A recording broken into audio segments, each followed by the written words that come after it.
extend a very warm welcome to you all. It's a very important day in your life. Uh, it's rather an unusual situation, isn't it? That rather than meeting physically, shaking hands, and celebrating the first day, we are meeting in this what is called as a new normal, where we meet digitally, virtually, online.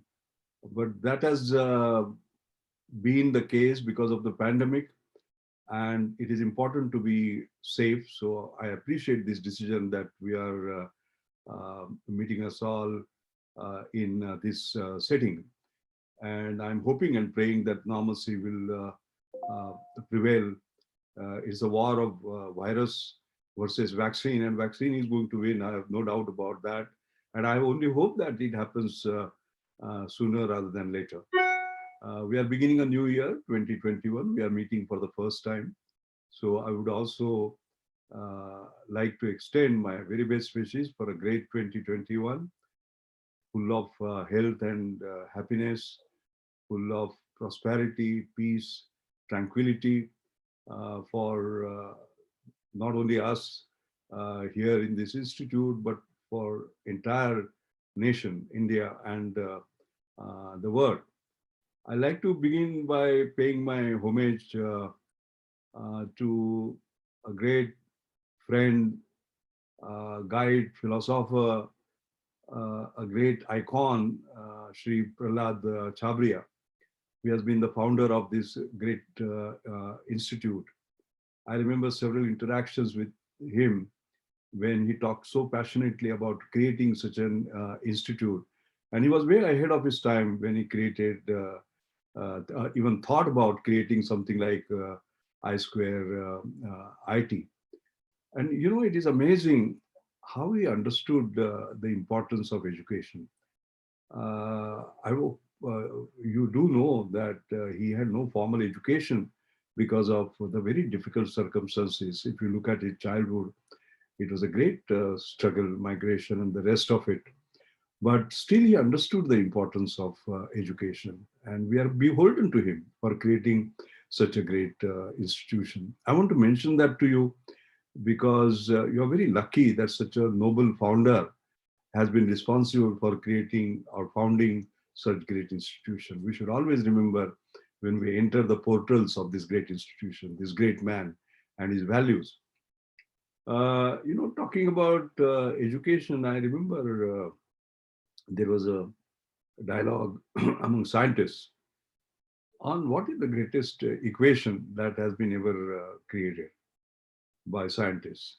And all of you being science students and moving into engineering, you would know what I'm talking about. For example, somebody got up and he said the biggest equation is F equal to ma, force equal to mass into acceleration, Newton's law. The second fellow got up and said, no, no, no, it is not that. It is E equal to mc square. You know, Einstein, E is energy, m is mass, and c is velocity of light. You know all that. Okay. But I was sitting quiet, and then somebody came to me and said, you are not speaking anything at all. What do you think is the greatest equation? And I said, no, not Newton, not Einstein. They said, what? Not Newton, not Einstein? I said, no, not Newton, not Einstein. The greatest equation is E equal to F. Education is equal to future. And this is an equation that Prahladji understood very well, because he knew that education is going to build the future of the young students, and they in turn will build the future of this great nation, India. Okay, and that is where such an institution has been sort of created, and his legacy is being carried out by his wonderful daughter Aruna Kata, with whom I'm in very close association. You know, the Hope Foundation, which is really hope for the future. She has asked me to chair the academic advisory council. So I've been very closely associated, and I admire her on how she is taking this uh, uh, forward.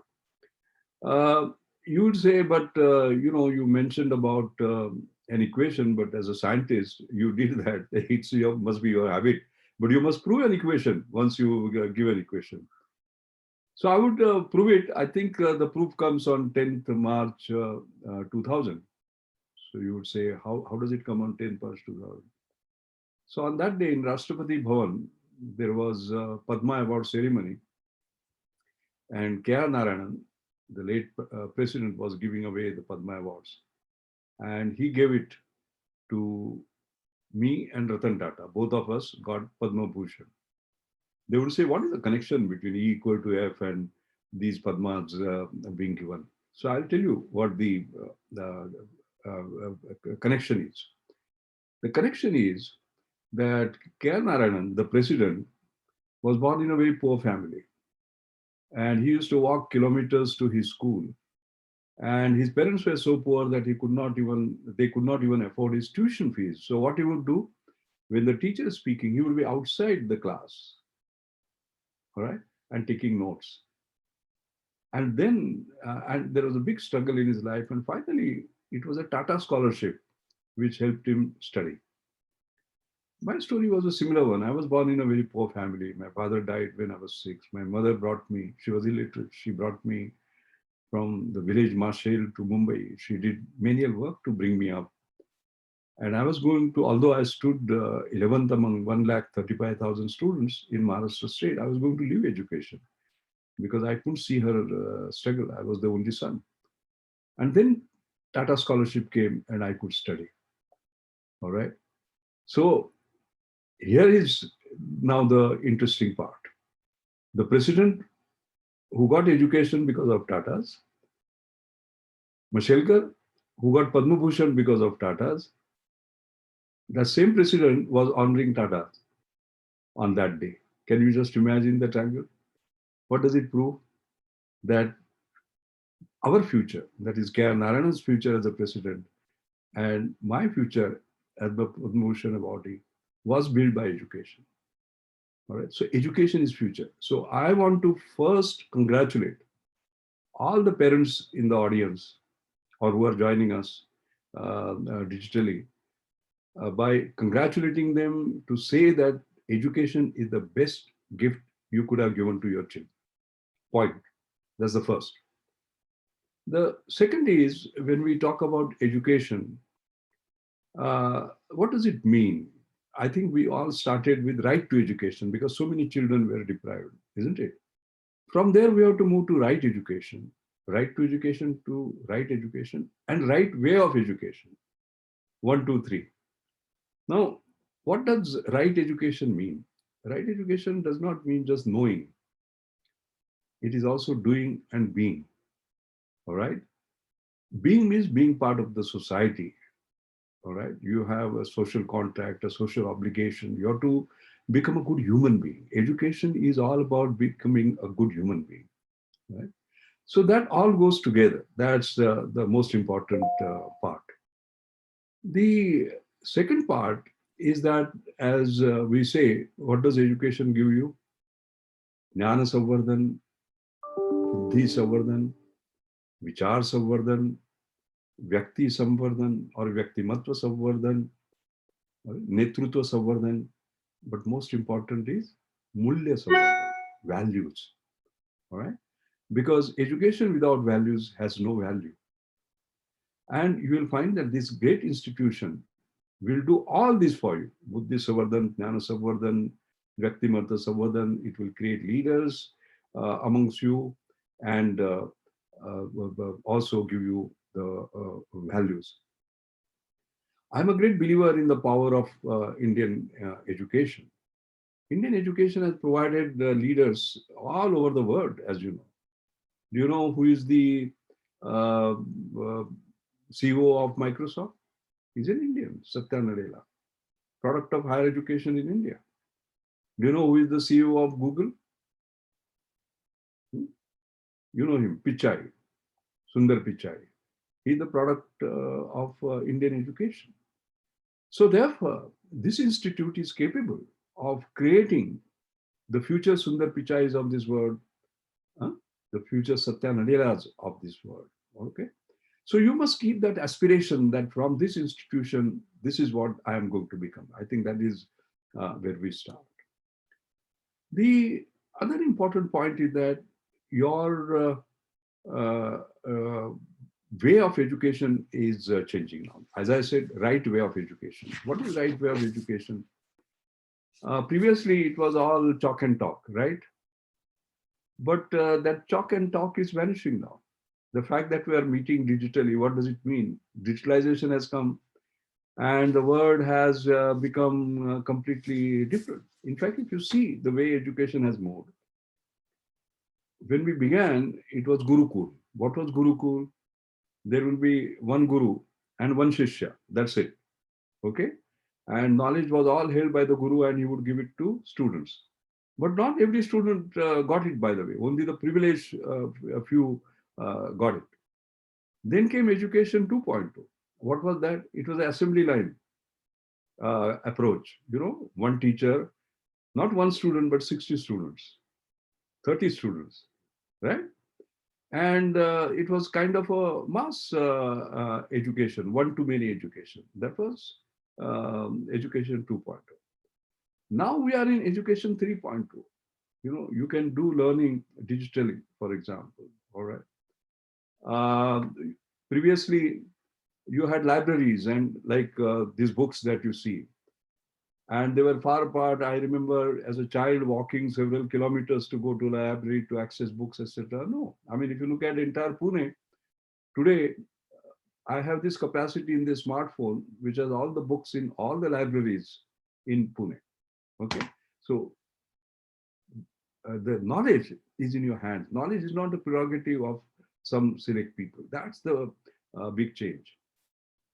What it also means is that Google, for many, has become a guru. When we don't know anything, we go to Google. What does it mean? That means the entire method is going to change. Previously, it was all learning by rote.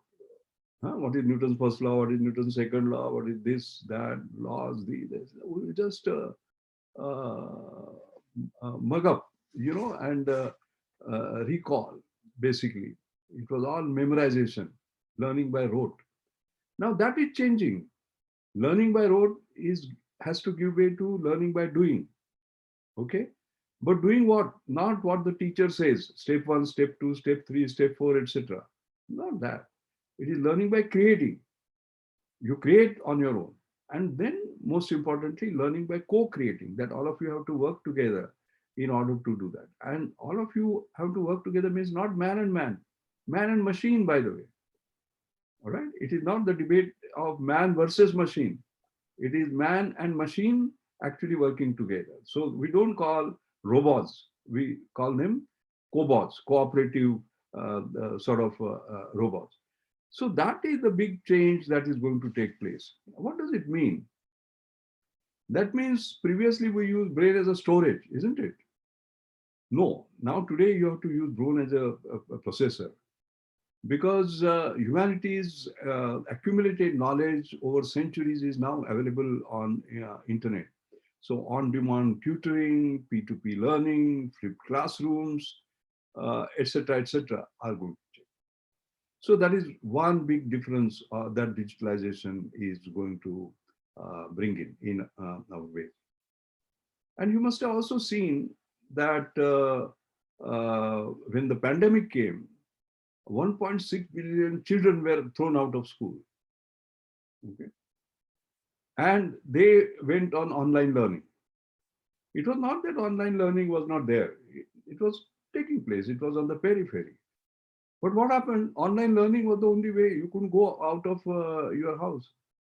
But then the major challenge was 1/3 of these 1.6 billion children did not have access to tablets or smartphones or laptops or PCs and so on and so forth. So no access, digital access meant no education. Okay. So what happens therefore is that, just as I said, right to education, it is going to be digital right to education. Okay. That means all of you must have access to the digital world. If not, then sort of you can't move forward. That is, I would say, one of the major changes that is going to take place in education. What it also means is that the students as well as teachers will also change. Why I'm saying that, because going forward, this is the change that you will experience. For example, what are the major shifts that you as students will have? First is completing to creating. Your object was the teacher will give you the homework and you will complete it.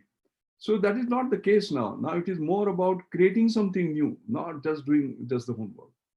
Then from passive to active learning. Passive is what happens, there is only one-way communication. So teacher did the chalk and talk and you just listen. No, that is not going to be the case. It is going to be an interactive classroom, basically. Then consuming to producing, like presently, students are consumers of knowledge, resource created for decades. They are now to participate in producing it, right? Then memorizing to processing. Previously, it was all about merely memorizing and just reproducing. Now it is about processing for deep learning and not just storing. Similarly, replicating to creating. The previous culture of copy everything that we can has to be replaced by creation of new ideas, new concepts, new knowledge. So therefore, what I want to say is that the experience that you are going to have during education is going to be very different. The other point I want to make is that you have to look at the new India, because people like me who are now 78, we are playing our last fourth innings, so as to say. But you are playing your first inning, okay? And in your first inning, what you have to think is that what is the new India that is coming up and how I can help it? And our Honorable Prime Minister has given this inspiring slogan, as he always inspires us, by saying Atmanirbhar Bharat. Why is he saying Atmanirbhar Bharat? We don't want to depend upon others, like China, for example. You know, many of our industries are vulnerable. I mean, we call ourselves, for example, the pharmacy of the world. We produce the cheapest drugs, high quality drugs, export them to 40, 50 countries. Even during COVID, you must have seen President Trump requesting our Honorable Prime Minister to give hydroxychloroquine to US, and we supplied it to 46 countries like that. But this industry can come to zero because we are so much dependent upon China. 70% of the ingredients that go into it, they are called APIs, we are dependent upon China. So China stops and our entire industry will collapse. Our health system will collapse. So our job is to make sure that we don't depend upon anybody. So it is Atmanirbhar Bharat. Okay. And Atmanirbhar Bharat has to be done with Atmavishwas, self-confidence. Atma Sanman, we have to be Atma Saksham, we have to be basically strong. And that is the new India that you have to actually build. And therefore, it can't be just make in India, it is invent in India. That is your sort of other job. Because if you don't do that, you'll be vulnerable. Take mobile phone industry, for example. You know, we had 45%, almost half the mobile phones were done by Indian industry. 45% we have come to 6%. Who has taken our lunch? China. They were 9%, they have gone to 62%. We came down and they went up. Why? Because we just made in India, assembled in India. All right. Where they were inventing and creating something new. So our education has to be now such that it is education, research, and innovation that all goes together. Because if we don't invent in India, we will not be Atmanirbhar, will not survive, we can't be resilient. The other important point that I want to make is that you have to, let us say, look at the new jobs. Because by the time you pass, the world would have changed. I remember I was talking to sort of a great visionary, and he said that two-thirds of the children who are in senior school today will end up in jobs which don't exist today. Now, we normally train people for jobs which exist today, which we can see.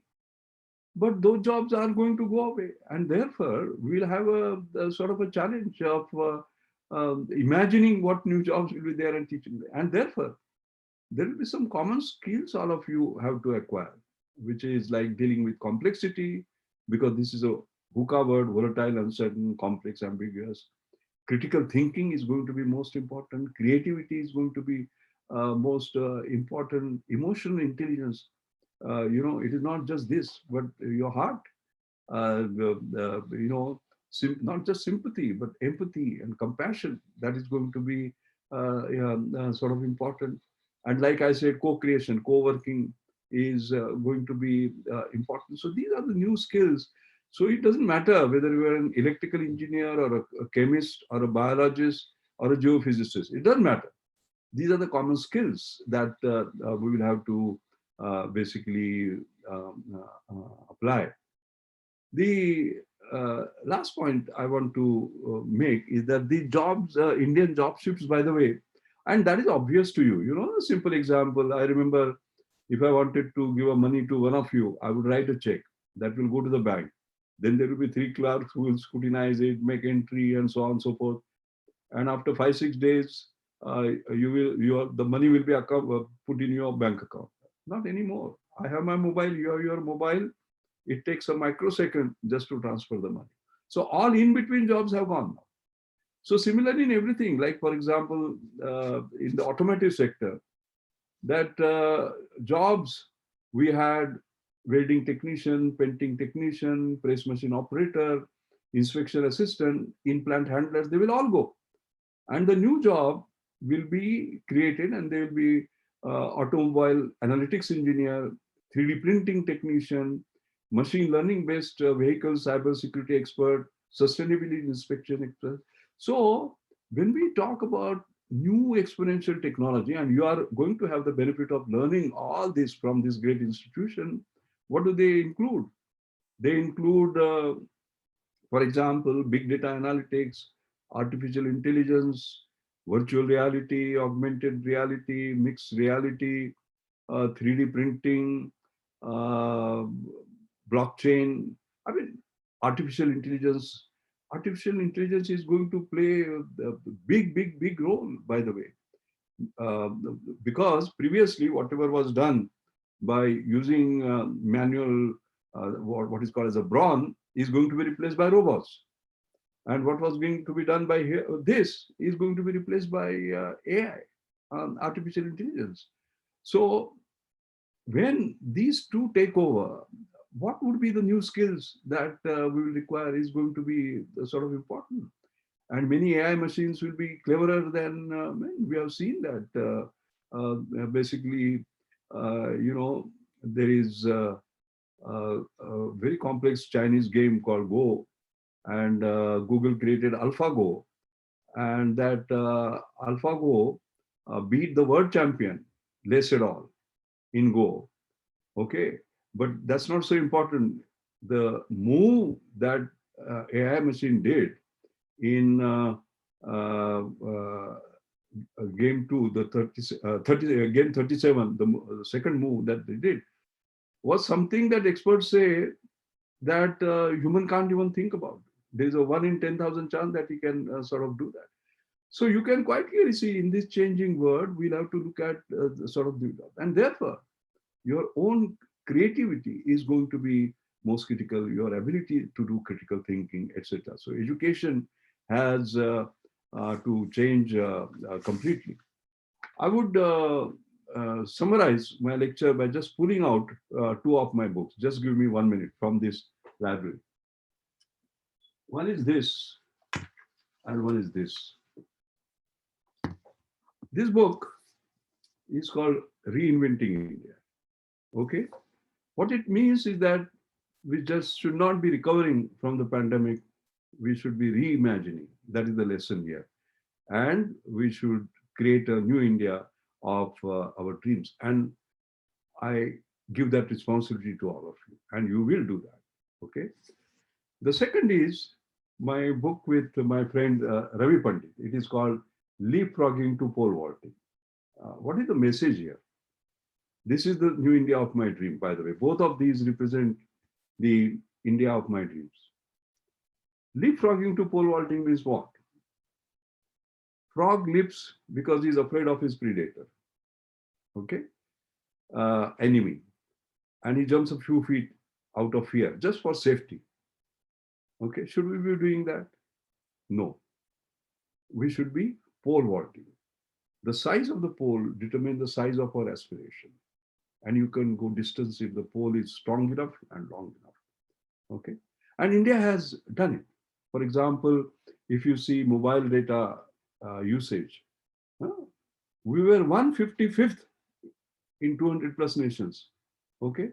We did not leapfrog from 155th to 100. We pole vaulted to number one position. All right. In the same way, for example, look at light emitting diodes. We moved from 0.2% to 88% just in 7 years. Actually, you can see the huge impact that we made. So we have to do things with speed, scale, sustainability, and your aspirations are your possibilities. And that is my final message to you. I just now said that Satya Nadellas of this world have been created, and Sundar Pichais of this world, and you should become that. But now I must correct myself. What happened was that I mentioned this in the meeting that I had with young people, and one of them got up and he said, "Sir, you don't understand us." I said, "Why? I thought I said something nice." He said, "No, sir, your generation, your aspiration was just to go to US somehow. The second generation, not only to go to US, but get a job in Microsoft, get a job in Google. The third generation, not only go to US, get a job in Microsoft, but become CEO." That is not our aspiration. Our aspiration is to create our own Microsoft, our own Google here in our India. I leave you with that aspiration. Aspirations are your possibilities. Remember that. And you have entered a great institution which will help you achieve that aspiration. God bless you. Thank you.